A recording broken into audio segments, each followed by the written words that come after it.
Ok, bienvenue sur le tutoriel macplanet.com. Je vais vous montrer comment tester le SSD de votre iMac, de votre MacBook, de votre Mac Mini, que ce soit un SSD interne ou externe. D'accord? Donc vous pouvez aussi bien tester le stockage flash de votre Mac s'il est intégré, Intel ou bien Apple Silicon, ou bien un SSD externe en USB. Alors il faut télécharger le logiciel qui s'appelle DriveDX. Bon, il est gratuit à l'usage, mais il est payant. Il n'est pas très cher, mais je trouve qu'il fait bien le job. 20 $. Après, c'est à vous de voir. Mais sinon, vous l'essayez, vous voyez, et puis vous concluez vous-même. Donc DriveDX, très bien. Ensuite, on lance DriveDX. Donc je l'ai installé. Voilà, DriveDX. Là, on est sur le SSD interne de mon Mac. Donc, on a les renseignements, la marque Apple Samsung, NVMe, 1 Tera. On a le numéro de série. Alors, ce qu'il faut retenir globalement, c'est que quand les indicateurs sont ouverts, c'est que ça va plutôt bien. Orange, ça va même bien, et rouge, ben il y a un problème, forcément. Donc là, vous voyez, on a tout, le détail global. Globalement, tout va bien, tout est à 100%. Sauf à 99%, ben, l'état d'usure, forcément, il y a 1% d'usure, puisque c'est un iMac que j'utilise au quotidien. Vous avez les indicateurs de santé, ben, tout est à 100%. Bon, là, vous avez aussi la température. Voilà, comme ça chauffe très peu un SSD, voilà, vous avez quand même un indicateur. Vous pouvez avoir les informations sur n'importe quel critère en cliquant dessus et en appuyant sur Learn More About. Et là, il vous donne des instructions détaillées. Voilà, quand ça va pas, voilà, c'est tout ce qu'il faut faire. Ce qu'il faut aussi retenir, c'est que si le error log, donc le journal des erreurs, le journal d'activité, ne comporte pas de texte, c'est qu'il n'y a a priori pas de souci sur votre SSD. Maintenant, vous pouvez aussi appuyer sur Save Report et sauvegarder un rapport détaillé à l'instant T. Et vous pourrez toujours le consulter et voir s'il y a un souci sur votre SSD. Donc là, on a toutes les informations.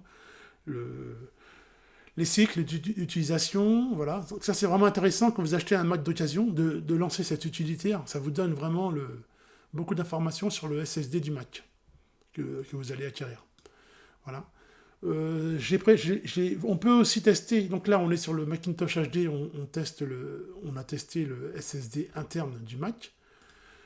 On peut le laisser fonctionner en tâche de fond et lancer ses applications et faire un contrôle, par exemple toutes les 10 minutes, 30 minutes, 1 heure, 2 heures, 3 heures.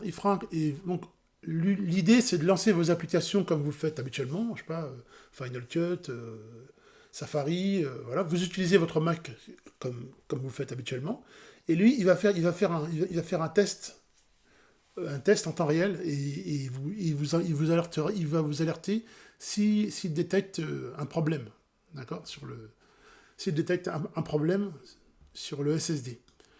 Maintenant, là, je vais vous montrer, je vais brancher un SSD externe. C'est un SSD sur lequel j'ai installé un dual boot, ou sur lequel j'ai installé Windows 11. Voilà. Hop. Il va vous demander d'installer des pilotes. Vous allez installer ces pilotes pour les SSD externes et il va redémarrer.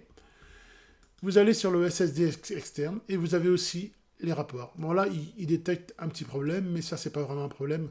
C'est la communication avec la fonctionnalité Smart SMART, d'accord. Donc vous avez toutes les informations aussi sur le SSD externe, les indicateurs de température également, tous les critères sont là au grand complet. C'est très exhaustif. Journal d'erreur, ben voilà, il n'est pas consigné, donc il n'y a pas d'erreur notable. Vous pouvez aussi faire des autotests sur le SSD, donc c'est plutôt pas mal, des autotests de 2 minutes, de 30 minutes. 2 minutes test court, 30 minutes test complet, ce qui vous donne aussi un complément d'information sur votre matériel, par exemple, je peux le lancer, hein, voilà. Donc en moins de 120 secondes, vous aurez un test complet sur le SSD, ce qui est aussi pas mal, hein, voilà. Il reconnaît tous les SSD, hein. Ça c'est un SSD crucial externe, je l'ai branché, il n'y a aucun souci, hein. Il fera ses tests lui-même, puis à l'issue de ça, il va vous générer un rapport. Donc, ça s'appelle DriveDX. Ça permet de tester son SSD interne ou externe sur Mac Intel ou sur Mac M1, M2, M3, donc sous Mac Apple Silicon. Et ben, ça coûte rien de lancer un test de son SSD de temps en temps pour voir un petit peu l'état, où on en est, s'il est toujours valable. Voilà. Donc voilà, bon bah on va achever quand même l'autotest et puis on va arrêter le tutoriel. Voilà. Donc là il est en train de tester mon SSD externe, hein, celui où il y a Windows. Voilà. Donc c'est plutôt pas mal, hein. Et c'est assez complet. Bon, c'est très technique, mais après il ne faut pas hésiter à se plonger dans les infos. Et puis il y a de l'aide en ligne, hein. Il y a beaucoup d'aide en ligne. C'est en anglais, mais il y a beaucoup d'aide en ligne. Voilà.